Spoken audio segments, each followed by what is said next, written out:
जय श्री कृष्णा। राधे राधे। ज्योतिष एकाग्र चैनल में आप सभी का हार्दिक स्वागत, हार्दिक अभिनंदन। मित्रों, अस्तगत ग्रहों की स्थिति यानी कि हमारे जीवन पर क्या प्रभाव पड़ता है, इस श्रृंखला में आज मैं आपके सामने सूर्य के साथ बुध का युति संबंध यानी कि सूर्य के साथ बुध अस्त हो तो इसका क्या परिणाम होता है, ये जानकारी देने के लिए आया हूँ। वैसे अधिकतर जो जानकार होते हैं वो सूर्य और बुध का यदि कुंडली में युति हो और तो एक साथ बोल देते हैं कि यह इसका बुध आदित्य योग है और बुध आदित्य योग शुभ माना जाता है। लेकिन क्या यह सभी लग्नों में शुभ माना जाता है, इसकी संशय में दूर कर रहा हूँ।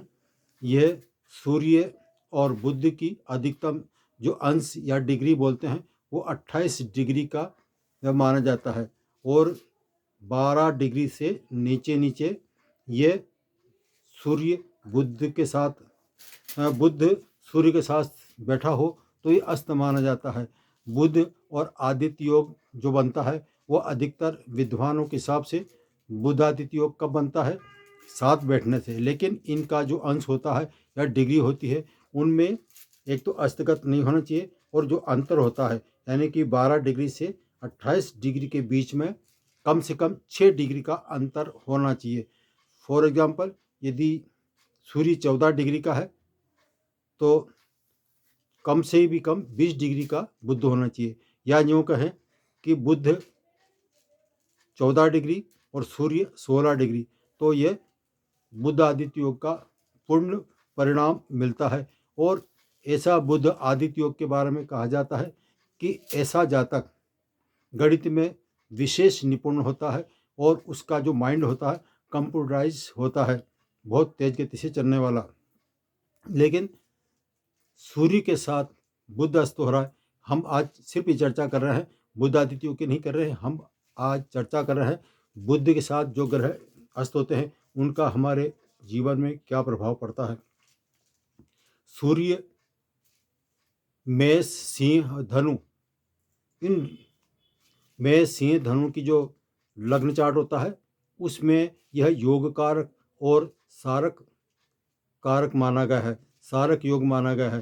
तो ऐसी स्थिति में जब योग मेष सिंह और धनु इसमें से किसी में भी जो लग्न चार्ट होता है उसमें बुध सूर्य के साथ अस्तगत हो तो अस्तगत होने के बावजूद भी यह श्रेष्ठ परिणाम ही देता है, अत्यंत श्रेष्ठ परिणाम देता है। वो परिणाम कैसे देता है, वो अलग अलग 12 भावों के अनुसार उसी हिसाब से गणना की जाती है।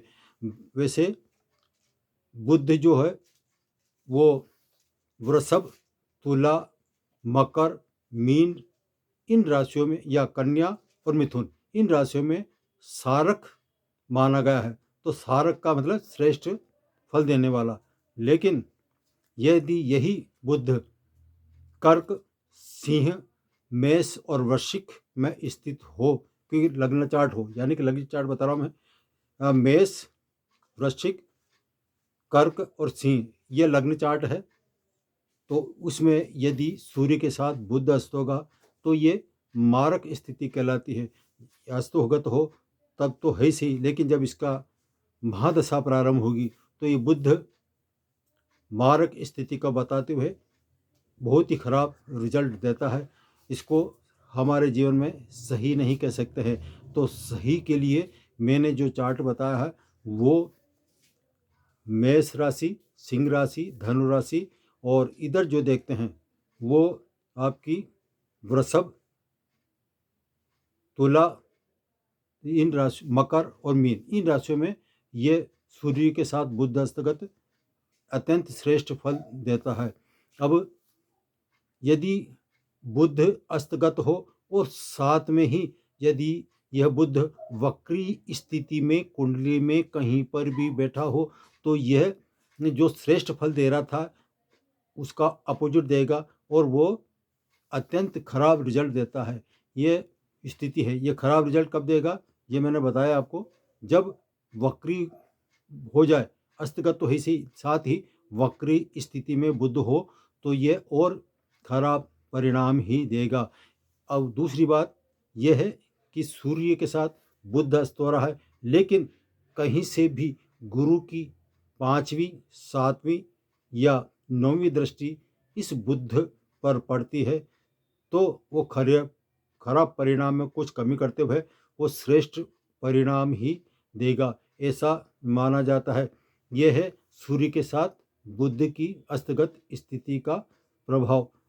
अब ये जो अलग अलग कुंडलियों हैं उसके आधार पर 12 भाव में किस स्थिति में होता है उसका गणित किया जाता है। जैसे बुध सूर्य के साथ अस्त होकर यदि तृतीय भाव में बैठा है तो ऐसा जातक जब श्रेष्ठ रहेगा, तो ऐसा जातक लिखने में, मीडिया ग्रुप में अत्यंत शुभ माना जाता है। वो मीडिया और सॉफ्टवेयर इंजीनियर बन सकता है। यह है अस्तगत बुद्धि के परिणाम। जय श्री कृष्ण।